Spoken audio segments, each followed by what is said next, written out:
Hey Science Explorer, welcome to the magical, curious world of acid, base and salt. आज के lecture में हम लोग क्या पढ़ेंगे एक्चुअली बबलिंग, पॉपिंग, फिजिंग और कलर स्विचिंग एक्सपेरिमेंट, यानी कि बबलिंग, पॉपिंग, फिजिंग और कलर स्विचिंग एक्सपेरिमेंट। नहीं समझे? मतलब कि जब एक मेटल एसिड से रिएक्ट करेगा तो क्या होगा, बबल्स प्रोड्यूस होगा, यानी कि हाइड्रोजन गैस प्रोड्यूस होंगे और जब आप उसको कैंडल के प्रेजेंस में लाओगे तो वो पॉप साउंड के अपने आप को आइडेंटिफाई कराएगा। ठीक है, और फिर पढ़ेंगे कि कैसे एक सॉल्ट लाइक मतलब एक चॉक लाइक पाउडर जो कि व्हाइट कलर का पाउडर होता है, जब आप उसको एसिड से रिएक्ट कराओगे, यानी कि वो क्या हुआ कार्बोनेट, जब उसको आप एसिड से रिएक्ट कराओगे तो आपको कैसा फील होगा पता है? जैसे आप कोई सोडा बॉटल को जब सेक करते हो तो क्या दिखता है आपको? बबलिंग होता है, फॉग होता है, फन आता है। वही वाली फीलिंग्स आपको इस रिएक्शंस में आएगी। और तो और जब आपस में एसिड और बेस दोनों आपस में भिड़ेंगे, यानी कि आपस में रिएक्शन करेंगे, तो क्या होगा? ये बिल्कुल वैसा होगा जैसे दो सुपर हीरोज आपस में भिड़ रहे हो, यानी कि वो दोनों एक दूसरे के पावर को न्यूट्रलाइज कर देंगे, यानी कि एक दूसरे के पावर को कैंसिल कर देंगे।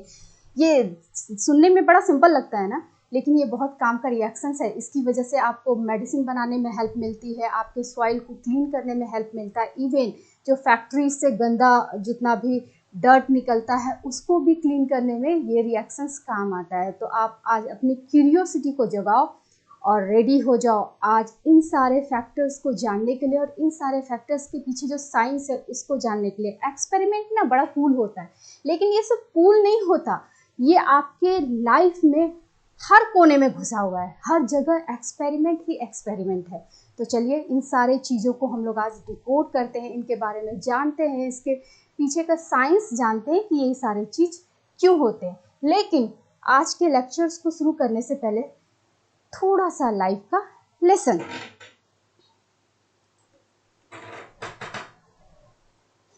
आज का लेसन है fear. As soon as the fear approach near attack and destroy. मतलब देखो, हर इंसान के लाइफ में ना डर होता है, हर इंसान को किसी न किसी चीज़ से डर लगता है, चाहे वो किसी भी चीज़ का डर हो, चाहे वो एक एग्ज़ाम देने का डर हो, या फेल होने का डर हो, या पब्लिक स्पीकिंग का डर हो, या फिर किसी चीज़ को करने का डर हो। मतलब हर इंसान में एक डर होता ही है। लेकिन जब भी डर अपीयर हो, यानी कि जब भी फियर आपको फील हो, तो आपको क्या करना चाहिए? भागना नहीं चाहिए, भागो मत, उसे फेस करो, क्योंकि जीतने का रास्ता ना आपको वहीं से मिलेगा, उसको फेस करके। तो फियर से आप जितना भागोगे ना वो आपको उतना बड़ा दिखेगा, और जैसे ही आप उसके साइड टर्न होकर के बोलोगे, बोल्डली फेस करोगे कि आ जाओ, क्या कर लोगे, मैं देख ही लेता हूँ, तो फियर क्या होगा? खुद ही डर जाएगा और खुद ही भाग जाएगा। आप इसको ऐसे इमेजिन करो कि मान लो कोई स्टूडेंट है, उसको मैथ्स के वर्ड प्रॉब्लम से डर लगता है, फियर है उसको। ठीक है, मैक्सिमम बच्चों को ये प्रॉब्लम होती है कि मैथ्स के वर्ड प्रॉब्लम से उसको डर लगता है। तो बजाय वो क्या करता है, उसको छोड़ता रहता है, मतलब टालता रहता है कि ठीक है कल करेंगे, ठीक है कल करेंगे। लेकिन उससे भागने के बजाय उसको फेस करो, अपने डर को फेस करो। फिर देखो, एक दिन, 2 दिन, 3 दिन आपको लगेगा, फिर वो फियर ही भाग जाएगा, फियर को ही डर लग जाएगा, और आपके अंदर क्या होगा? कॉन्फिडेंस बिल्ड होगा और आपका स्किल्ड बढ़ेगा। तो फियर्स को हमेशा फेस करो। फियर एक रेत की दलदल की तरह है, डर जो होता है ना वो एक रेत की दलदल की तरह है। जितना आप उससे भागोगे वो आपकी तरफ, वो अपनी तरफ आपको उतना ही खींचेगा और अंदर घुसाते जाएगा। और जब उसको बोल्डली फेस करोगे तो वो खुद ही डर जाएगा और आपको ज़मीन दिखने लगेगी, और डर खुद ही बोलेगा भैया मैं चला। तो आपको भी लगेगा यार मैं बेकार में ही इतना डर रहा था, ये तो बिल्कुल सिंपल सा चीज़ था। जब आप उसे फेस करोगे तो आपको ऐसा ही फीलिंग आएगा। मतलब run from fear it grows and face it it fits, ऐसा ही कुछ है। ठीक है, on this note I am Krishna, you are watching me on Concept Quiz. Let's begin. आज के लेक्चर में हम लोग पढ़ेंगे जब एसिड और बेस मेटल से रिएक्ट करता है तो क्या होता है। उप्स, वेट।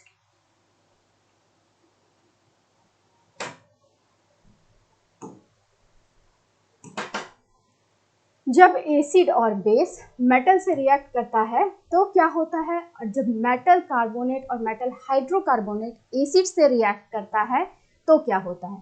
फिर जब एसिड और बेस आपस में ही रिएक्ट करते हैं तो क्या होता है, एक्चुअली बूम होता है, यानी कि एक्सप्लोजन नहीं होता, कुछ मैजिकल होता है। तो ये सारे डिटेल्स आज हम लोग आज के क्लास में एक्सप्लेन करेंगे। चलो, तो सबसे पहले हम लोग देखेंगे एक्टिविटी 2.2, ठीक है। एक्टिविटी 2.2 जिसमें आपको देखने को मिलेगा कि कैसे जिसमें आपको देखने को मिलेगा कि कुछ ऑल फैक्टर इंडिकेटर्स एसिड और बेस को रिवर्स करते हैं, कैसे उसके स्मेल को चेंज करके, मतलब एसिड और बेस को बताते हैं कि ये सॉल्यूशन एसिड है या बेसिक है, कैसे बताते हैं, अपने स्मेल को चेंज करके, मतलब वो कलर नहीं बदलते, स्मेल को चेंज करके बताते हैं, ठीक है। इसमें आपको क्या करना है कि एक कपड़ा लेना है, उसमें ऑनियन चॉप करके रखना है, ऑनियन चॉप मतलब काट करके उसमें रख दो, उसको टाई कर दो और उसको प्लास्टिक बैग में डाल करके फ्रीज में डाल दो, ठीक है। और फिर ओवरनाइट इसको छोड़ दो, जब सुबह आप उसको निकालोगे तो आपके पास एक नेचुरल इंडिकेटर रेडी हो जाएगा। नेचुरल इंडिकेटर जो स्मेल वाला इंडिकेटर होगा वो रेडी हो जाएगा। अब आप उसको क्या करो, उस कपड़े को 2 पार्ट में फाड़ दो, 2 पार्ट में उसको फाड़ लो, फिर उसमें एक में एसिड डालो और एक में कुछ ड्रॉप ऑफ बेस डालो, और उसके बाद आप उसको नोटिस करो, उसको नोटिस करो। तो आप क्या देखोगे, उसमें कोई कलर चेंज आपको नहीं दिखेगा, लेकिन आप उसको देखोगे, ध्यान से ऑब्जर्व करोगे तो उसका स्मेल चला जाएगा। एसिड में स्मेल मेंटेन रहेगा, लेकिन बेस में उसका स्मेल चला जाएगा। यानी कि ऑल फैक्टर इंडिकेटर्स क्या करता है कि आपको एसिड और बेस बताता है। एसिड में जब आप किसी ऑल फैक्टर इंडिकेटर्स में जब एसिड डालोगे तो उसका स्मेल रिमेंस रहेगा, मतलब नहीं जाएगा, कोई चेंजेस नहीं आएगा। लेकिन जैसे ही आप ऑल फैक्टर इंडिकेटर्स में, यानी कि ऑनियन वाला में, ऑनियन स्ट्रिप में बेस डालोगे तो उसका स्मेल चला जाएगा। तो यानी कि ये बताता है कि जब आप एसिड में ऑल फैक्टर इंडिकेटर को एसिड में डालोगे तो उसका स्मेल नहीं जाएगा, और जब बेस में डालोगे तो उसका स्मेल चला जाएगा। तो वो वैसे आइडेंटिफाई करने का तरीका है ऑल फैक्टर इंडिकेटर के थ्रू कि कैसे एसिड और बेस अपने आप को रिवर्स करता है, बताता है कि एक में स्मेल चला गया और एक में स्मेल रहा, ठीक है। अब एक चीज़ सोचो कि जब आप वो जो स्ट्रिप है आप उसको वाटर में डुबाओ, जब आप उसको वाटर में डुबाओगे तो क्या डिफरेंस आएगा, क्या वो स्मेल मेंटेन रहेगा या चला जाएगा। तो जब आप उस क्लोथ्स को वाटर में डुबाओगे, एसिड वाला तो स्मेल ऑलरेडी है, लेकिन बेस वाला जैसे वाटर में डुबाओगे तो उसका जो होता है ना वो स्मेल चला जाता है, मतलब स्मेल वापस से रिटेन हो जाता है। सॉरी, स्मेल जाता है जब बेस डालते हो, लेकिन जैसे आप वाटर में उस स्ट्रिप को डुबाओगे जिसमें बेस डाले थे तो उसका स्मेल जो है वापस से आपको मिल जाएगा, मतलब वापस से स्मेल आ जाएगा। तो ये क्या बताया कि जैसे ही आप मतलब वाटर में डुबाए तो बेस क्या हुआ, वो धुल गया, जो आप बेस डाले थे वो धुल गया, तो स्मेल वापस से आ गया। यानी कि स्मेल जो है रिवर्सिबल है, वो बस टेम्प्रोरी चेंज है, मतलब जैसे आप उसमें बेस डाले तो उसका स्मेल चला गया, लेकिन जैसे आप उसको वाटर में डालोगे, उस स्ट्रिप को वाटर में डालोगे तो वापस से उसका स्मेल आ जाएगा। यानी कि स्मेल रिवर्सिबल है और वो बस टेम्प्रेरी चेंज हुआ था। जब आप बेस डाले थे तो वो टेम्प्रेरी चेंज हुआ था, केमिकल टेम्प्रेरी चेंज हुआ था, बस परमानेंट चेंज नहीं हुआ था। लेकिन जब जैसे ही आप उसको वाटर में डालोगे तो उसका स्मेल वापस से आ जाएगा, ठीक है। उसी तरह से जैसे आप अनियन स्ट्रिप के साथ किए, उसी तरह से वेनिला और क्लोव के साथ भी करना है। एक में वेनिला ले लो, एक में क्लोव ऑयल ले लो, मतलब एक में वेनिला एसेंस ले लो, एक में क्लोव ऑयल ले लो, फिर दोनों में आप टेस्ट करके देखो, एक में एसिड डालो, एक में बेस डालो, यानी कि एसिड HCl और बेस NaOH डाल के देखो। जो जब वेनिला एसेंस में आप एसिड डालोगे तो उसका स्मेल एज इट इज रहेगा, वेनिला एसेंस का स्मेल बहुत ही प्लीजेंट होता है, ठीक है। लेकिन जैसे ही आप वेनिला एसेंस में बेस डालोगे तो उसका स्मेल चला जाएगा, ठीक है। तो उनको पता चल गया कि ये बेस है। उसी तरह से क्लोव ऑयल में भी, क्लोव ऑयल की स्मेल उतनी अच्छी नहीं होती लेकिन उतनी गंदी भी नहीं होती, ठीक है। जब क्लोव ऑयल में आप एसिड डालोगे तो क्या होगा, उसका स्मेल एज इट इज रहेगा, लेकिन जैसे ही आप उसमें बेस डालोगे तो क्या होगा, उसका स्मेल चला जाएगा। ऑल फैक्टर इंडिकेटर्स में यही होता है, वो एसिड और बेस को कैसे बताता है, जब आप एसिड डालोगे तो उसका स्मेल रहता है और जैसे ही आप उसमें बेस डालोगे तो उसका स्मेल चला जाता है, ठीक है। तो तीनों केस में आपको यही देखने को मिलेगा। प्रीवियस क्लास का ये एक एक्सपेरिमेंट बच गया था, ठीक है। तो चलिए नेक्स्ट एक्सपेरिमेंट की तरफ चलते हैं। तो नेक्स्ट एक्सपेरिमेंट है popping gas, discover hydrogen gas from acid, ठीक है। इस एक्सपेरिमेंट में आपको क्या करना है, आपको अपना apparatus अरेंज करना है, बिल्कुल ऐसे आपको एक टेस्ट ट्यूब लेना है, डिलीवरी ट्यूब लेना है और एक कंटेनर लेना है जिसमें आप सोप सॉल्यूशन रख सको, ठीक है।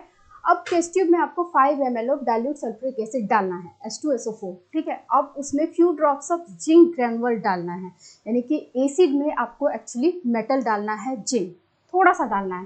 तो जैसे ही आप इसको डालोगे तो कुछ आपको दिखेगा, आप जब इसको क्लोजली ऑब्जर्व करोगे तो आपको यहाँ पे बबल्स प्रोड्यूस होता हुआ दिखेगा। बबल्स प्रोड्यूस हो रहा है, इसका मतलब उसमें कोई गैस रिलीज हो रही है, ठीक है। लेकिन जो भी गैस रिलीज हो रही है, हमको कैसे पता चलेगा कि उसमें कौन सी गैस रिलीज हो रही है? तो उस गैस को ट्रैप करने के लिए, उस गैस को आइडेंटिफाई करने के लिए, एक सेकेंड, हाँ, उस गैस को ट्रैप करने के लिए हम लोग क्या किए, यहाँ पे सोप सॉल्यूशन रखे और ये डिलीवरी ट्यूब रखे, तो वो सोप सॉल्यूशन में वो गैस ट्रैप हो गया और उसको हम चेक करेंगे, यानी कि अब जो भी गैस रिलीज हुई तो वो हमको चेक करना होगा कि किस टाइप की गैस है। तो ये एक्चुअली आइडेंटिफिकेशन टेस्ट हुआ। तो उसमें क्या करेंगे, कैंडल जब लाएंगे तो वो गैस पॉप साउंड करके रिलीज होगा, पॉप साउंड करेगा, मतलब पॉप साउंड करके फटेगा। तो जब ये पॉप साउंड होगा तो आप समझ जाना कि वो हाइड्रोजन गैस है। यानी कि इस एक्सपेरिमेंट में क्या हुआ, Zn जो कि एक मेटल है, रिएक्ट किया एसिड से, H2SO4 से, यानी कि डाइल्यूट सल्फ्यूरिक एसिड से, और ये क्या बनाया, ZnSO4 प्लस H2, ठीक है, हाइड्रोजन गैस।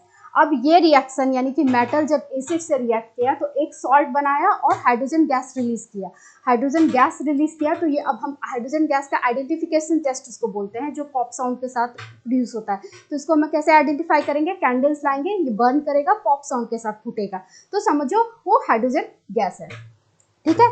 एक ये रिएक्शन हुआ। अब इसी रिएक्शंस को वेट, एक सेकेंड, अब देखो, जब हम वो एक्सपेरिमेंट कर लिए तो अब बोलता है कि रिपीट करो इसी एक्सपेरिमेंट को, किसके साथ, डाइल्यूट हाइड्रोक्लोरिक एसिड के साथ, नाइट्रिक एसिड के साथ और एसिटिक एसिड के साथ। उसी एक्सपेरिमेंट को रिपीट करने बोला है, यानी कि मेटल को जब हम एसिड से रिएक्ट करेंगे तो डिफरेंट एसिड के साथ बोल रहा है, रिएक्ट करा के देखो और देखो कि क्या होता है।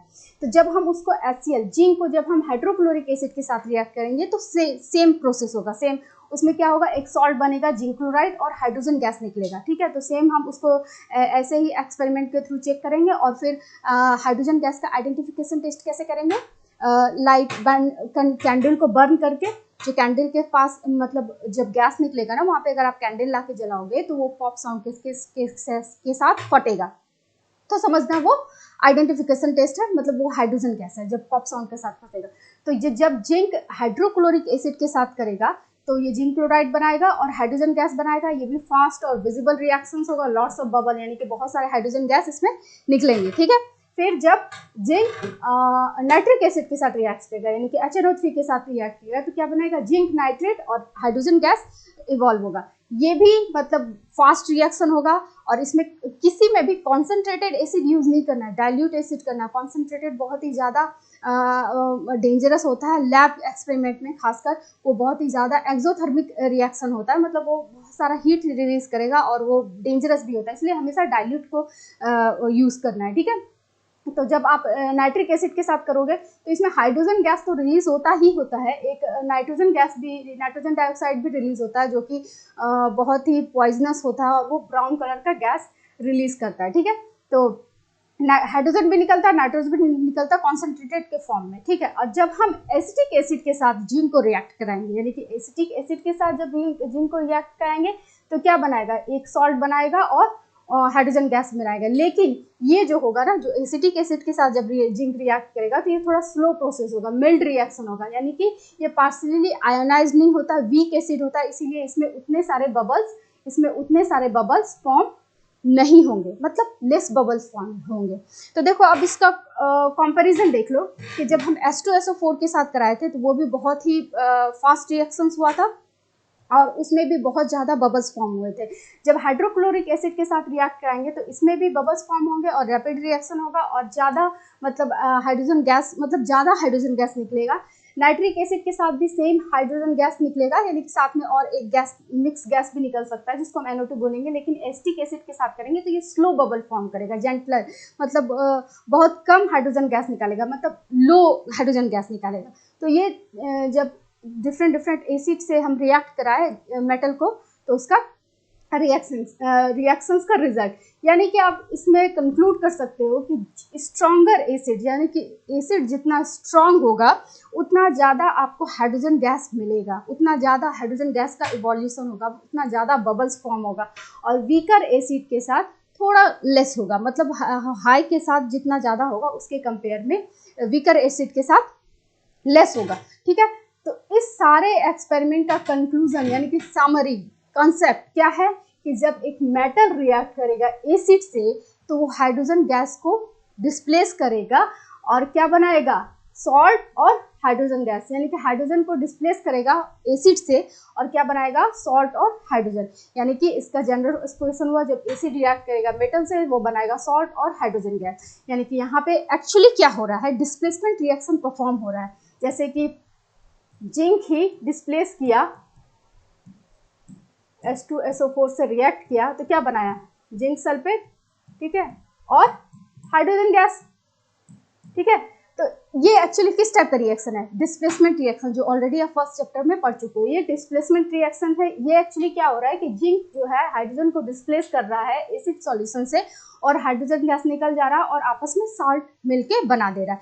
यानी कि ये डिस्प्लेस क्यों कर पाया, ये रिएक्टिविटी सीरीज के तहत, रिएक्टिविटी सीरीज के अकॉर्डिंग जो भी ज़्यादा ताकतवर है वो डिस्प्लेस करेगा लेस ताकतवर के, यानी कि हाइड्रोजन के ऊपर जितने भी मेटल होंगे रिएक्टिविटी सीरीज में वो सारे हाइड्रोजन को रिप्लेस कर पाएंगे, उसके ही सॉल्ट से उसको डिस्प्लेस कर पाएंगे और सॉल्ट बना पाएंगे और हाइड्रोजन गैस निकाल देंगे। यानी कि यहाँ पे एक डिस्प्लेसमेंट रिएक्शंस परफॉर्म हो रहा है। मेटल मोर रिएक्टिव, जो हाइड्रोजन से मोर रिएक्टिव है वो हाइड्रोजन को डिस्प्लेस कर दिया, so metal comes in contact with acid, push the hydrogen from acid और hydrogen bubbles out and remaining compound part of salt, मतलब हाइड्रोजन बबल्स जो बाहर निकल गया और जो बचा हुआ पार्ट है उससे सॉल्ट बन गया। तो ये एक्चुअली है। तो क्वेश्चन ये है कि क्या सारे मेटल्स एसिड के साथ रिएक्ट कर सकते हैं जैसे ये रिएक्ट करते हैं, तो आंसर है नहीं। क्यों, क्योंकि वो उसके स्ट्रेंथ पर डिपेंड करता है ना, कि वो अगर ज़्यादा ताकतवर नहीं हुआ, हाइड्रोजन से थोड़ा कम ताकतवर हुआ तो वो रिएक्शन ही नहीं परफॉर्म कर पाएगा, वो उसको डिस्प्लेस ही नहीं कर पाएगा, उतना उसके पास एनर्जी ही नहीं है। तो सारे मेटल एसिड के साथ रिएक्ट नहीं कर सकते, वो मेटल रिएक्ट करेंगे जो एक्चुअली हाइड्रोजन को डिस्प्लेस कर पाएंगे, यानी कि रिएक्टिविटी सीरीज में हाइड्रोजन से ऊपर हुए मेटल वो सारे रिएक्ट करके हाइड्रोजन को डिस्प्लेस करेंगे एसिड से और सॉल्ट बनाएंगे। ठीक है, ये था पूरा कॉन्सेप्ट कि जितने सारे रिएक्शंस परफॉर्म हुए सारे हाइड्रोक्लोरिक के साथ, नाइट्रिक एसिड का एसिटिक एसिड के साथ और H2SO4 के साथ, सारे आपको समझ में आया होगा। चले नेक्स्ट पास।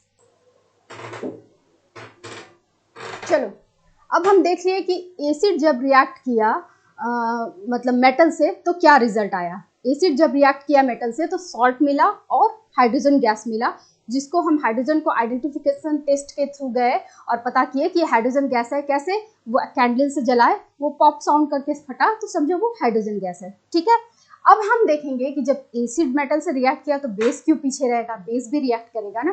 तो बेस जब रिएक्ट करेगा एसिड मेटल से तो क्या रिजल्ट होगा। ठीक है, तो यहाँ आपको क्या लेना है, जिंक मेटल लेना है। ठीक है, टेस्ट ट्यूब में जिंक इज रिएक्टिव मेटल है। ठीक है, और उसमें बेस ऐड करना है। टेस्ट ट्यूब में जिंक मेटल लेना है, उसमें बेस ऐड करना है। कौन सा बेस, सोडियम हाइड्रोक्साइड आपको इसमें ऐड करना है। तो जैसे ही आप इसमें सोडियम हाइड्रोक्साइड ऐड करोगे तो आपको देखने को मिलेगा बबल्स, यहाँ पे भी बबल्स, लेकिन ये ऐसे ही नहीं होगा। मतलब देखो एसिड में जो है ना, हम रिएक्ट करवा रहे थे मेटल को, जब एसिड से रिएक्ट करवा रहे थे तो वो इंस्टेंट रिएक्शंस हो रहा था, उसमें हमको कोई एक्सटर्नल एनर्जी की जरूरत नहीं पड़ रही थी। लेकिन बेस के केस में जस्ट उल्टा है, रिएक्शंस वहाँ भी होंगे लेकिन ऐसे ही आप बेस के साथ जब जिंक को रिएक्ट कराओगे, यानी कि सोडियम हाइड्रोक्साइड के साथ जब जिंक को रिएक्ट कराओगे तो ऐसे ही रिएक्शन परफॉर्म नहीं होगा। रिएक्शंस को परफॉर्म करने के लिए आपको यहाँ पे थोड़ा सा हीट डालना पड़ेगा, आपको इसको वार्म टेम्परेचर चाहिए, तो थोड़ा सा जब हीट करोगे तो रिएक्शंस होगा। हीट क्यों किए, रिएक्शंस को स्पीड अप करने के लिए। ठीक है, हीट क्यों किए, रिएक्शंस को स्पीड अप करने के लिए। जैसे ही हम हीट किए तो ये बबल्स फॉर्म करना शुरू करेगा और जब आप डिलीवरी ट्यूब के थ्रू इस बबल्स को यहाँ पे जनरेट करवाओगे और जब इसमें कैंडल से टेस्ट करोगे तो ये भी पॉप साउंड से फटेगा। मतलब जब जिंक सोडियम हाइड्रोक्साइड से रिएक्ट किया तो ये भी हाइड्रोजन गैस रिलीज किया, सॉल्ट बनाया प्लस हाइड्रोजन गैस रिलीज किया, सेम एज एसिड। बस डिफरेंस क्या था कि वहाँ पे रूम टेम्परेचर पे परफॉर्म हो रहा था, यहाँ पे आपको एक्स्ट्रा हीट डालना पड़ा। ठीक है, तो वो सारे डिटेल्स है। तो अब हाइड्रोजन जो गैस रिलीज हुआ उसका आइडेंटिफिकेशन टेस्ट कैसे, पॉप साउंड करके फटेगा। जब आप उसको कैंडल से जलाओगे, मतलब कैंडल पास में लाओगे, यहाँ पे जो बबल्स फॉर्म हो रहा है। सोप सॉल्यूशन क्यों यूज करते हैं, यहाँ पे एक क्वेश्चन पूछ सकते हो आप, सोप सॉल्यूशन क्यों यूज करते हैं, नॉर्मल वाटर क्यों नहीं यूज करते। सोप सॉल्यूशन इसलिए यूज करते हैं ताकि हम गैस को ट्रैप कर सके, गैस को ट्रैप कर सके। गैस को बबल्स के फॉर्म में, ये बबल्स के अंदर गैस है, हाइड्रोजन गैस, वो ट्रैप हुआ। अब आराम से आप यहाँ पे टेस्ट कर सकते हो ना, इसीलिए। ठीक है, तो आप इससे टेस्ट कर लो तो पता चल जाएगा कि ये हाइड्रोजन गैस है। ठीक है, अब क्वेश्चन है कि जैसे एसिड के साथ है वैसे ही बेस के साथ है, कि कुछ बेस के साथ मेटल्स रिएक्ट करेंगे, सारे मेटल्स बेस के साथ रिएक्ट नहीं करेंगे। वही मेटल रिएक्ट करेंगे जो थोड़ा एक्टिव हो गए, यानी कि एम्फोट्रिक होंगे। एम्फोट्रिक मतलब जो एसिड से भी रिएक्ट करता है और बेस से भी रिएक्ट करता है। ठीक है, और वो सॉल्ट और हाइड्रोजन गैस फॉर्म करेंगे। यानी कि जनरल फॉर्म में इसका भी जनरल फॉर्म क्या हुआ, जब बेस रिएक्ट करता है, जब मेटल रिएक्ट करता है स्ट्रॉन्ग बेस से, तो वो क्या फॉर्म करता है, सॉल्ट और हाइड्रोजन गैस। यानी कि बेस जब मेटल से रिएक्ट करेगा तो फॉर्म करेगा सॉल्ट और हाइड्रोजन गैस। यानी कि सोडियम हाइड्रोक्साइड के साथ जिंक रिएक्ट किया तो क्या हो गया, सोडियम जिंकेट बनाया, जो कि एक सॉल्ट है, और हाइड्रोजन गैस बनाया।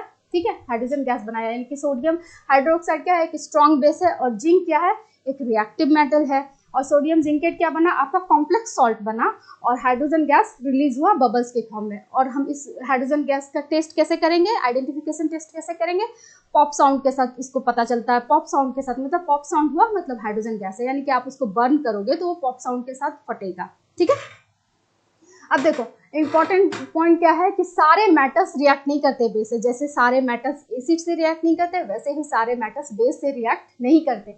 Zinc is one of the few can react with strong base, like zinc उसमें से एक है जो सोडियम स्ट्रॉन्ग बेस यानी कि सोडियम हाइड्रोक्साइड के साथ आराम से रिएक्ट कर पाता है और प्रोड्यूस करता है hydrogen gas similar to acid metal reactions. अब डिफरेंस देखो बेस और एसिड में, जब वो मेटल के साथ रिएक्ट करता है, कॉमन रिएक्शंस में एसिड मेटल के साथ रिएक्ट करेगा, most of the metal react करेगा जो भी हाइड्रोजन सीरीज के ऊपर है, जो भी रिएक्टिव सीरीज में हाइड्रोजन के ऊपर है, most of the metal acid के साथ रिएक्ट करेगा नॉर्मल टेम्परेचर पे। लेकिन बेस में ऐसा नहीं है, सारे मेटल्स नहीं रिएक्ट करेंगे बेस से, सिर्फ स्पेसिफिक मेटल, एम्फोट्रिक मेटल जो मतलब दोनों से रिएक्ट करते हैं, वैसे ही मेटल्स रिएक्ट कर पाएंगे बेस से। ठीक है, इसमें सॉल्ट फॉर्म करेगा, मेटल सॉल्ट, जैसे जिंक क्लोराइड फॉर्म किया था, और इसमें कॉम्प्लेक्स सॉल्ट फॉर्म करेगा, जैसे सोडियम जिंकेट आप प्रीवियस रिएक्शंस में देखे, और दोनों में गैस रिलीज करेगा। तो ये दोनों में एक कंपैरिजन था, हाईलाइटेड कंपैरिजन, कि कैसे एसिड और बेस जब दोनों मेटल से रिएक्ट करते हैं तो दोनों के क्या क्या रिजल्ट आते हैं। दोनों केस में सारे मेटल्स ना एसिड से रिएक्ट करेंगे ना ही बेस से रिएक्ट करेंगे। एसिड में जब रिएक्शंस होगा मेटल का तो वो नॉर्मल टेम्परेचर में परफॉर्म होगा, और बेस में जब रिएक्शंस होगा मेटल का तो आपको थोड़ा हीट देना पड़ेगा, तब वो परफॉर्म होगा रिएक्शंस। मतलब बिना हीट के वो बहुत ही स्लो, बहुत ही मतलब सुस्त रिएक्शंस होता है, तो हम हीट देंगे तो वो रिएक्शन को स्पीड अप करेगा, वो अच्छे से परफॉर्म होगा। तो ये दोनों का डिफरेंस है। होप आपको ये समझ में आएगा। चलते हैं नेक्स्ट रिएक्शन की तरफ। चल, तो अब हम लोग देखेंगे कि जब मेटल कार्बोनेट एसिड से रिएक्ट करता है तब क्या होता है। तो ये आपका एक्टिविटी है 2.5, जिसमें दिखाएंगे कि मेटल कार्बोनेट जब एसिड से रिएक्ट करेगा तब एक्चुअली में कैसे परफॉर्म होगा या क्या होगा। तो देखो इसमें आपको क्या करना है, इस एक्टिविटी में आपको 2 टेस्ट ट्यूब ले लेना है। एक मैंने एक ही दिखाया है, आपको 2 टेस्ट ट्यूब ले लेना है। एक में लेंगे सोडियम कार्बोनेट यानी कि Na2CO3, और दूसरे में लेंगे सोडियम हाइड्रोजन कार्बोनेट यानी कि NaSCO3। दोनों में अपना अपना ले लिए, और कितना कितना ग्राम में लेंगे, 0.5 ग्राम में दोनों लेंगे ईच, अलग अलग टेस्ट ट्यूब में। अब आपको क्या करना है, दोनों में 2 ml ऑफ दोनों टेस्ट ट्यूब में 2 ml ऑफ हाइड्रोक्लोरिक एसिड डालना है। 2 टेस्ट ट्यूब लिया, एक में सोडियम कार्बोनेट और एक में सोडियम बाइकार्बोनेट, दोनों में आपको 2 ml ऑफ हाइड्रोक्लोरिक एसिड डालना है, यानी कि एसिड डालना है, और फिर ऑब्जर्व करना है। तो आप जब उसको क्लोजली ऑब्जर्व करोगे तो आप देखोगे कि वो बबल्स क्रिएट होना शुरू हो गया, ठीक है। तो ये जो बबल्स क्रिएट होना शुरू हुआ तो इसका ये इंडिकेशन तो श्योर है कि वो गैस बन रहा है, यानी कि गैस बनना शुरू हो गया, ठीक है। और अब ये जो रिएक्शंस होता है इसमें दो चीज बनते हैं, यानी कि 3 प्रोडक्ट टोटल बनते हैं। जब आपका Na2 सोडियम कार्बोनेट रिएक्ट करेगा HCl से, ठीक है। मतलब जब कार्बोनेट रिएक्ट करेगा HCl से तो क्या बनेगा, इसमें 3 प्रोडक्ट बनेंगे, एक NaCl, ठीक है, एक NaCl, दूसरा कार्बन डाइऑक्साइड गैस और तीसरा वाटर, ठीक है। 3 चीज बनेंगे, 3 प्रोडक्ट। तो इस रिएक्शंस में आपको 3 प्रोडक्ट मिलेगा, एक NaCl यानी कि एक सॉल्ट बनेगा, एक कार्बन डाइऑक्साइड गैस बनेगा और एक वाटर बनेगा। तो अब आप यहाँ तक देख लिए कि जब इसमें आप क्लोजली ऑब्जर्व करोगे दोनों के केस में, Na2 से मतलब सोडियम कार्बोनेट के केस में और सोडियम बाइकार्बोनेट के केस में, दोनों में ये 3 चीज बनेंगे, सॉल्ट, वाटर और गैस, ठीक है। ये कौन सा गैस है, कार्बन डाइऑक्साइड गैस। जब हम एसिड को मेटल से रिएक्ट करा रहे थे वहां पे हमको 2 प्रोडक्ट मिल रहा था, सॉल्ट और हाइड्रोजन गैस। जब हम मेटल कार्बोनेट को एसिड से रिएक्ट करा रहे हैं तो यहाँ पे क्या बन रहा है, 3 प्रोडक्ट, यानी कि सॉल्ट, कार्बन डाइऑक्साइड गैस और वाटर। तो अब जब मेरा कार्बन डाइऑक्साइड गैस बन गया तो अब हम उसका आइडेंटिफिकेशन टेस्ट करेंगे। जैसे पहले में हम किए थे हाइड्रोजन टेस्ट किए थे, पॉप साउंड रिलीज होता था तो पता चलता था कि ये हाइड्रोजन गैस है, तो भैया CO2 को क्यों छोड़ दे। तो वो भी बोला कि मेरा भी आइडेंटिफिकेशन कर लो। तो आइडेंटिफिकेशन टेस्ट करेंगे, कैसे करेंगे, ये आप फर्स्ट चैप्टर में बहुत बार पढ़े हो, ठीक है। कैसे करेंगे, लाइम वाटर टेस्ट से। लाइम वाटर टेस्ट से मतलब हम लाइम वाटर सॉल्यूशन लेंगे, लाइम वाटर सॉल्यूशन यानी कि कैल्शियम हाइड्रोक्साइड का सॉल्यूशन लेंगे और उससे हम कार्बन डाइऑक्साइड गैस पास कराएंगे। जैसे ही हम कार्बन डाइऑक्साइड गैस उससे पास कराएंगे, यानी कि लाइम वाटर जो कैल्शियम हाइड्रोक्साइड है उसको हम बोलते हैं लाइम वाटर। जब ये वाटर में मतलब डिजॉल्व होता है, मतलब एक्वस फॉर्म में होता है तो उसको हम लाइम वाटर बोलते हैं। जब ये इससे कार्बन डाइऑक्साइड यानी कि ये डिलीवरी ट्यूब ऐड करके जैसे ही इससे कार्बन डाइऑक्साइड गैस पास कराएंगे तो ये क्या करेगा, ये सॉल्यूशन को मिल्की कर देगा, मतलब प्रेसिपिटेट फॉर्म में कर देगा, मिल्की कर देगा, मतलब सॉल्यूशन को मिल्की अपीयरेंस दे देगा। तो जैसे ही वो सॉल्यूशन को मिल्की अपीयरेंस दे देगा तो हम लोग समझ जाएंगे कि भैया ये कार्बन डाइऑक्साइड गैस ही है, क्योंकि कार्बन डाइऑक्साइड गैस ही ऐसा करता है। जब कैल्शियम हाइड्रोक्साइड से उसको पास कराते हैं तो वो मिल्की सॉल्यूशन देता है, मिल्की अपीयरेंस देता है, ठीक है। तो ये हुआ, और ये आपका क्लासिकल टेस्ट है कार्बन डाइऑक्साइड गैस का। मतलब ये एक क्लासिकल टेस्ट है जिससे आप आइडेंटिफाई कर सकते हो कि नहीं भैया ये गैस जो है कार्बन डाइऑक्साइड गैस ही है। अब देखो तो इसका कॉन्सेप्ट क्या हुआ कि हम जब मेटल कार्बोनेट को या मेटल हाइड्रोजन कार्बोनेट को, यानी कि या तो हाइड्रोजन कार्बोनेट को या मेटल कार्बोनेट को, दोनों को जब हम एसिड से रिएक्ट कराए तो वो 3 प्रोडक्ट दिया, सॉल्ट दिया, कार्बन डाइऑक्साइड गैस दिया और वाटर दिया। General formula metal carbonate, metal hydrocarbonate plus acid जब रिएक्ट करेगा तो सॉल्ट, कार्बन डाइऑक्साइड और वाटर देगा। एग्जाम्पल के तौर पे अभी हम लोग एक्सपेरिमेंट देखें कि सोडियम कार्बोनेट जब रिएक्ट करेगा एसिड से यानी कि हाइड्रोक्लोरिक एसिड से तो क्या बनाएगा, NaCl, sodium chloride salt plus water plus carbon dioxide gas. Same test tube B में जब सोडियम मतलब सोडियम बाइकार्बोनेट या फिर सोडियम हाइड्रोजन कार्बोनेट रिएक्ट करेगा HCl से यानी कि हाइड्रोक्लोरिक एसिड से तो वो भी सेम रिजल्ट देगा, NaCl जो कि एक्वस फॉर्म में होगा और वाटर और कार्बन डाइऑक्साइड, ठीक है। अब देखो जो मेन इंपॉर्टेंट चीज है जो आपका आइडेंटिफिकेशन टेस्ट है वो तो कैसे हम कराएंगे, वो कार्बन डाइऑक्साइड जब दूसरा टेस्ट ट्यूब में जो कैल्शियम हाइड्रोक्साइड का सॉल्यूशन होगा, जो लाइम वाटर जिसको हम बोलते हैं, इसका सॉल्यूशन होगा, जब उसको डिलीवरी ट्यूब से जैसे ही कार्बन डाइऑक्साइड गैस उसमें पास होगा तो क्या बनाएगा, कैल्शियम कार्बोनेट। क्या बनाएगा, calcium carbonate.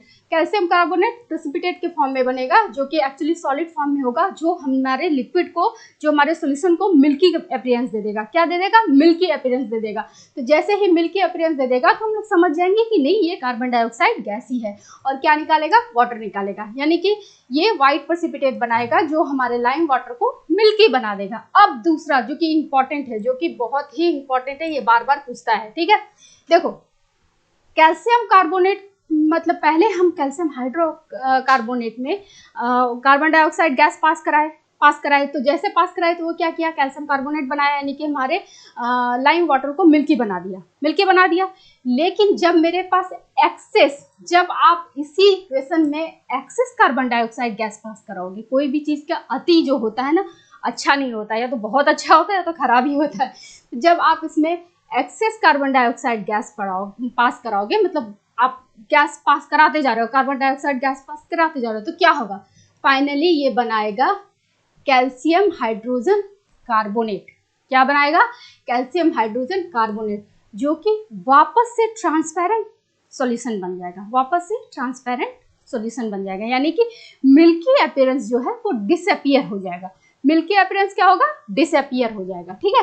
Form calcium hydrogen carbonate which is soluble and the milky appearance disappear, मतलब ये जो होता है सॉल्यूशन में सॉल्युबल होता है। ठीक है। और ये कैसा अपीयरेंस देगा? मिल्की अपीयरेंस क्या होगा? डिसअपियर, चला जाएगा, मतलब ट्रांसपेरेंट आपका सॉल्यूशन हो जाएगा। ठीक है। समझे क्या हुआ इसमें? इसमें हुआ कि जब मेटल कार्बोनेट या मेटल हाइड्रोजन कार्बोनेट जब एसिड से रिएक्ट करता है तो वो 3 प्रोडक्ट देता है। एक सॉल्ट बनाएगा, दूसरा वाटर बनाएगा और तीसरा कार्बन डाइऑक्साइड गैस बनाएगा। जब ये तीनों चीज बन गए दोनों से, तो अब बारी आई कार्बन डाइऑक्साइड की चेक करने की, उसकी आइडेंटिफिकेशन टेस्ट करने की। तो मैंने क्या किया, उसमें कैल्शियम हाइड्रोक्साइड जो लाइम वाटर सॉल्यूशन है उसमें कार्बन डाइऑक्साइड गैस को पास कराया, बिल्कुल ऐसे। वेट, ये जो कैल्शियम हाइड्रोक्साइड का सॉल्यूशन है इसको डिलीवरी ट्यूब से इसमें कार्बन डाइऑक्साइड से पास कराया। जैसे ही कार्बन डाइऑक्साइड गैस इस सॉल्यूशन में, लाइम वाटर सॉल्यूशन में जाएगा, ये लाइम वाटर सॉल्यूशन को मिल्की अपीयरेंस देगा, मतलब ये मिल्की जैसा दिखने लगेगा, यानी कि प्रेसिपिटेट फॉर्म करेगा। ठीक है। अब जब आप उसमें एक्सेस अमाउंट में, जब इस इक्वेशन में, मतलब ये जो सॉल्यूशन आपका मिला, मिल्की अपीयरेंस वाला सॉल्यूशन जो मिला कैल्शियम कार्बोनेट का, जब उसमें access carbon dioxide gas pass कराते जाओगे, तब एक पॉइंट आएगा जहां पे ये अपीयरेंस डिसअपियर हो जाएगा, मतलब मिल्की अपीयरेंस जो बना हुआ है वो डिसअपियर हो जाएगा। ऐसा क्यों होगा? किस फॉर्म, क्या फॉर्म कर जाएगा? कैल्शियम हाइड्रोजन कार्बोनेट फॉर्म कर जाएगा, जो कि सोल्यूबल होता है सॉल्यूशन में, और उसका जो मिल्की अपीयरेंस होता है ना वो डिसअपियर हो जाएगा। तो ये कहानी थी कि जब ये रिएक्ट करेगा मेटल कार्बोनेट या बाइकार्बोनेट एसिड से तो क्या होगा। ठीक है।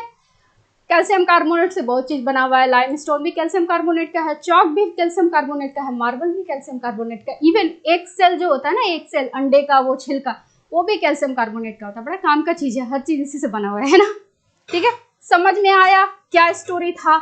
जब मेटल एसिड से रिएक्ट किया तो क्या बनाया? सॉल्ट और गैस, हाइड्रोजन गैस। उसको हम लोग आइडेंटिफिकेशन टेस्ट किए, हाइड्रोजन गैस को कैसे, कैंडल जला करके पॉप साउंड किया तो पता चल गया कि हाइड्रोजन गैस है। दूसरा रिएक्शन क्या हुआ? जब मेटल कार्बोनेट या मेटल हाइड्रोजन कार्बोनेट को रिएक्ट कराए मतलब ये एसिड से, तो क्या फॉर्म हुआ? 3 प्रोडक्ट मिला, सॉल्ट, वाटर और कार्बन डाइऑक्साइड गैस। जब ये तीनों मिल गया तो कार्बन डाइऑक्साइड का आइडेंटिफिकेशन टेस्ट कैसे किए? कैल्शियम हाइड्रोक्साइड यानी कि लाइम को सॉल्यूशन से, लाइम वाटर सॉल्यूशन से, उससे हम कार्बन डाइऑक्साइड उसको पास कराए तो बनाया कैल्शियम कार्बोनेट, जो कि व्हाइट प्रेसिपिटेट है, जो सॉल्यूशन में सॉल्युबल नहीं होता है। तो वो हमारे सॉल्यूशन को कैसा? मिल्की अपीयरेंस दिया। जब हम एक्सेस अमाउंट में कार्बन डाइऑक्साइड ये कैल्शियम कार्बोनेट में पास कराते गए तब क्या हुआ?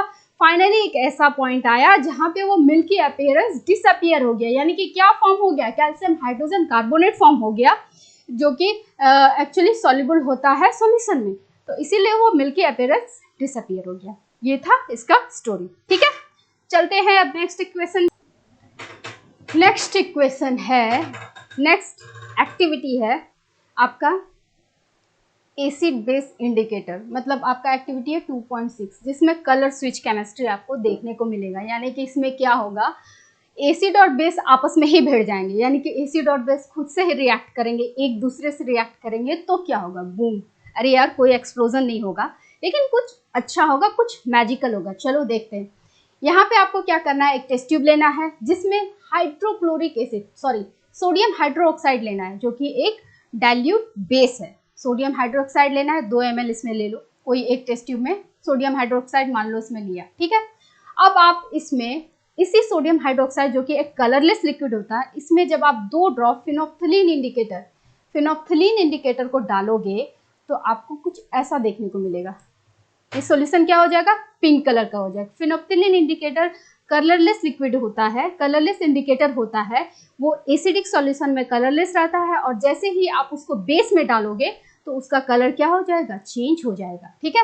तो यहाँ पे जब आप सोडियम हाइड्रोक्साइड यानी कि एक बेस लोगे और जब आप उसमें 2-3 बूंद फिनोप्थलीन इंडिकेटर डालोगे तो उसका कलर जो हो जाएगा चेंज हो जाएगा, यानी कि वो पिंक हो जाएगा। जैसे ही वो पिंक हुआ तो हमें समझ में आ जाएगा कि ये बेस है। ठीक है, ये बेस है।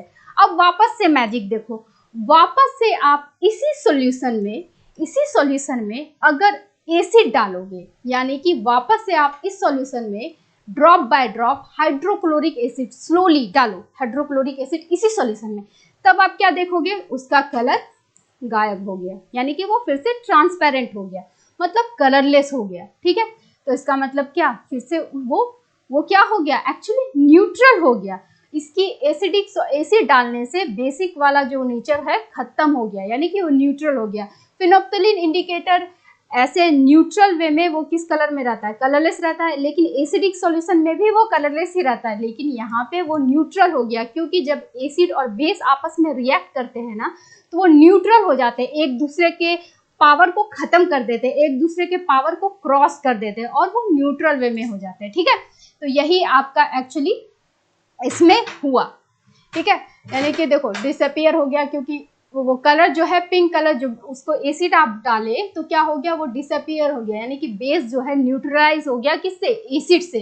सॉल्यूशन आपका क्या हो गया, पीएच 7 के आसपास हो गया, न्यूट्रल में पीएच आपका 7 होता है। ठीक है, फेनोप्थलीन कलरलेस हुआ न्यूट्रल में और एसिडिक, फिनोप्थलीन कलरलेस होता है न्यूट्रल में भी और एसिडिक सॉल्यूशन में भी, ये भी आपको बता दिए। अब अगर आप वापस उस कलरलेस लिक्विड में, मतलब जो आपका कलरलेस एसिड डालने के बाद वह वापस अगर आप उसमें बेस डालोगे, यानी कि सोडियम हाइड्रोक्साइड डालोगे, तो वो फिर से पिंक हो जाएगा, यानी कि फिर से बेसिक सॉल्यूशन हो जाएगा, फिर से वो अपना बेसिक नेचर आ जाएगा उसका, और फिर से वो कलर रीअपियर हो जाएगा। ठीक है, फिर से वो बेसिक हो जाएगा अगेन।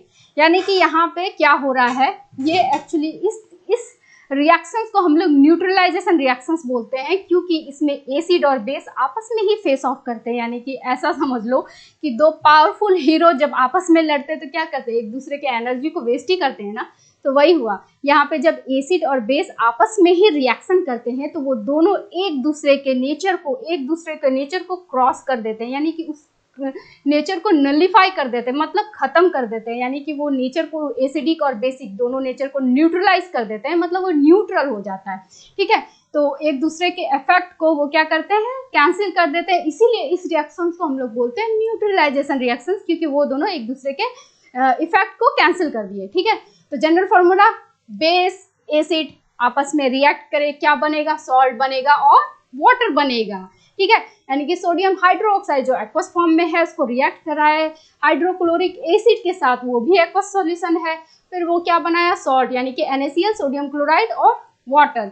इसमें क्या हुआ, ये बेस जो है NaOH, ये OH माइनस आयंस दिया, और जो एसिड है HCl वो अपना H+ आयंस दिया, ये दोनों मिलकर के वाटर बन गए। ठीक है, और जो रेस्ट बचा आपका Na और Cl, Na+ और Cl जो रेस्ट बचा उसे क्या बन गया, आपका सॉल्ट बन गया, आपस में मिलके वो सॉल्ट बन गया। ठीक है, यानी कि ये बेस, बोथ एसिड और बेस आपस में कंबाइन करके, यानी कि आपस में रिएक्ट करके एक दूसरे का कैरेक्टरिस्टिक्स को कैंसिल कर देते हैं, और यानी कि एक दूसरे को न्यूट्रलाइज कर देते हैं। ठीक है, जिससे आपका रिएक्शन जो होता है न्यूट्रलाइज हो जाता है, इसको हम न्यूट्रलाइजेशन रिएक्शंस बोलते हैं। इसी रिएक्शंस की वजह से, इसी इफेक्ट्स की वजह से बहुत सारे चीज बनते हैं, जैसे मेडिसिन बनती है इसी इफेक्ट की वजह से। जो आपको पेट में एसिडिटी वाली प्रॉब्लम हो जाती है ना, तो क्या होता है, एसिड बन गई, आपने बेस खाया, वहाँ पे रिएक्शन न्यूट्रलाइज हो गया, मतलब एसिड के इफेक्ट को बेस जाकर के कट कर देता है, मतलब कैंसिल आउट कर देता है।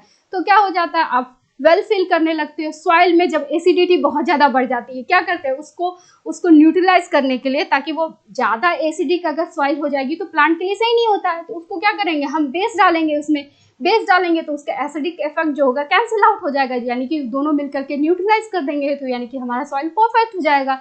जैसे बहुत सारे केमिकल इंडस्ट्रीज होते हैं जो बहुत सारे एसिडिक कचरा गिराते हैं पानी में, तो वहाँ पे सफाई करने के लिए क्या किया जाता है, बेसिक सॉल्यूशन डाला जाता है, ताकि वो एसिडिक जो कचरा फैलाया है वो न्यूट्रलाइज हो जाए, यानी कि नॉर्मल हो जाए, एक दूसरे के इफेक्ट को कैंसिल कर दिया। तो ये बड़ा ही काम का रिएक्शन है, न्यूट्रलाइज रिएक्शंस, जो एसिड और बेस आपस में रिएक्ट करके एक दूसरे के कैरेक्टरिस्टिक्स को कैंसिल आउट करते हैं, एक दूसरे को खत्म कर देते हैं, एक दूसरे के नेचर को खत्म कर देते हैं, और वो न्यूट्रलाइज हो जाते हैं, तो उसको हम बोलते हैं न्यूट्रलाइजेशन रिएक्शंस। और इसमें क्या फॉर्म होता है, सॉल्ट, बचे हुए पार्ट से क्या बनता है, सॉल्ट बनता है। ओके, क्लियर है, यहाँ तक की सब स्टोरी आपको समझ में आ गई। ठीक है, आज का क्लास यहीं तक था, और आज के क्लास के बेसिस पे आपके लिए क्वेश्चन है, इस क्वेश्चन को आप ऑनेस्टली अटेम्प्ट लेना और अपने माइंड को थोड़ा एक्सरसाइज करने देना, थोड़ा मेहनत खुद से भी कर लो, सिर्फ पढ़ने से नहीं होता, मतलब कोई तुमको सिर्फ पढ़ा दे उससे नहीं फर्क पड़ने वाला, जब तक आप अपना एफर्ट्स नहीं लगाओगे तब तक चीजें यहाँ पे सेट नहीं होगी, ठीक है। क्वेश्चन है explain why acidic acid react more slowly with zinc than hydrochloric acid. इसका मैंने आपको एक्सप्लेनेशन अच्छे से दिया है, तो इसको अटेम्प्ट लेने का कोशिश करना। आप अपने से मेहनत करोगे तो आपको बाद में उतनी ज़्यादा मेहनत नहीं करनी पड़ेगी, इसीलिए थोड़ा अभी ही मेहनत कर लो, ठीक है। और नेक्स्ट क्लास में आपको बताएंगे मेटालिक ऑक्साइड जब एसिड से रिएक्ट करेगा तो क्या होगा, फिर reaction of non metallic oxide यानी कि नॉन मेटालिक ऑक्साइड जब बेस से रिएक्ट करेगा तब क्या होगा, और what do all acids and all the basis have in common. दोनों एसिड और बेस में ऐसा क्या कॉमन है वो बताएंगे, और एसिड और बेस वाटर सॉल्यूशन में कैसे जब जाता है तो क्या होता है, ये सारे नेक्स्ट क्लास में हम आपको एक्सप्लेन करेंगे, ठीक है। और नेक्स्ट क्लास के लिए आपका नेक्स्ट टॉपिक से कुछ क्वेश्चंस है उसको भी अटेम्प्ट करने का कोशिश करना, क्योंकि इस क्वेश्चंस को हम आपको इसलिए देते हैं ताकि आप पहले से आगे आने वाले टॉपिक्स को थोड़ा सा पढ़ के आए। जब आप थोड़ा सा उस पर एफर्ट्स लगा के पढ़ के आओगे ना तो आपको चीज़ें समझ में आएगी, और जब क्लास चलेगी तो आप क्वेश्चन पूछ सकोगे, ठीक है। क्वेश्चन है explain the process of dilution of concentrated acid. यहाँ पे बता रहा है कि कॉन्सेंट्रेटेड जो एसिड होता है ना उसको हम डाइल्यूट करने के लिए क्या प्रोसेस है वो बताना है आपको। Why should acid always be added to water. हमेशा एसिड में ही वाटर क्यों डालते हैं, उल्टा क्यों नहीं करते, वाटर में एसिड क्यों नहीं डालते, हमेशा एसिड में ही वाटर डालते हैं, ठीक है। Why should acid always be added to water, मतलब एसिड में हमेशा एसिड को वाटर में क्यों डालते हैं, उल्टा बोल दी सॉरी, हमेशा एसिड को वाटर में डालते हैं, वाटर को एसिड में क्यों नहीं डालते, ठीक है। एंड वाइस वर्सा, ये आपको बताना है। Classify the following as acidic, basic और न्यूट्रल। आपको ये क्लासीफाई करना है कि ये एसिडिक नेचर का है कि बेसिक नेचर का है कि न्यूट्रल नेचर का है, रीजंस के साथ। इस क्वेश्चन को ऑनेस्टली अटेम्प्ट लेना और अपने माइंड को थोड़ा एक्सरसाइज करने देना, इससे आपकी माइंड शार्प होगी, आपको एग्जाम के प्रिपरेशन में फिर ज़्यादा मेहनत नहीं करनी पड़ेगी और आपको चीज़ें याद रहेगी। अगर आपको हमारी क्लास पसंद आए तो प्लीज़ आप इसे लाइक करें, शेयर करें और सब्सक्राइब करना बिल्कुल ना भूलें। Thank you.